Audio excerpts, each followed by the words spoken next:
Hi hello, പുതിയ വീഡിയോയിലേക്ക് എല്ലാവർക്കും സ്വാഗതം. ഇന്ന് നമുക്ക് റൈസ് അസ്ഫർ ഉണ്ടാക്കിയാലോ. ഇതിനായി ഞാൻ ഇവിടെ 5 സവാളയും കുറച്ച് പച്ചമുളകും വെളുത്തുള്ളി ഇഞ്ചി എല്ലാം എടുത്തിട്ടുണ്ട്. സവാള വാട്ടി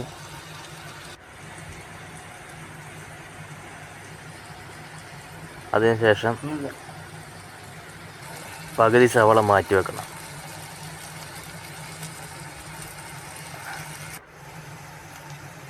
എന്നിട്ട് ബാക്കി സവാള നന്നായി ഒന്നുകൂടി വാട്ടിയെടുത്ത് അതിലോട്ട് ഗരം മസാല ഇട്ട് വെള്ളമൊഴിച്ച് കുറച്ച് മഞ്ഞൾപ്പൊടി ഇട്ട് ബിരിയാണി അരി ഇങ്ങനെ വേവിച്ചെടുക്കുക. Rice ready.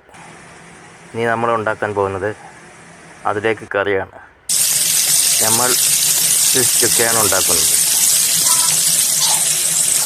ബാക്കി മാറ്റി വെച്ച ഉള്ളിയിലേക്ക് വെളുത്തുള്ളി ഇഞ്ചി പച്ചമുളക് ചേർത്ത്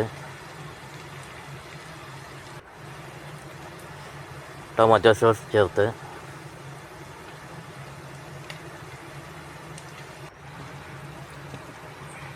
ഉണക്കമുളക്, മുളക് പൊടി, മഞ്ഞൾപ്പൊടി,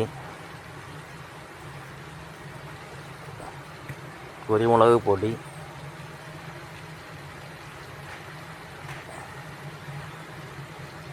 ഗരം മസാല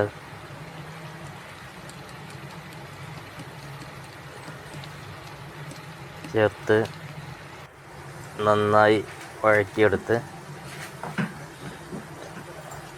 ഫ്രൈ ചെയ്ത് വെച്ച മീൻ ഇതിലേക്ക്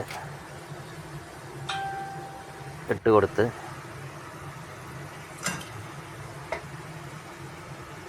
ഒരു 5 മിനിറ്റ് മസാല പിടിക്കാൻ വേണ്ടി വെക്കുക.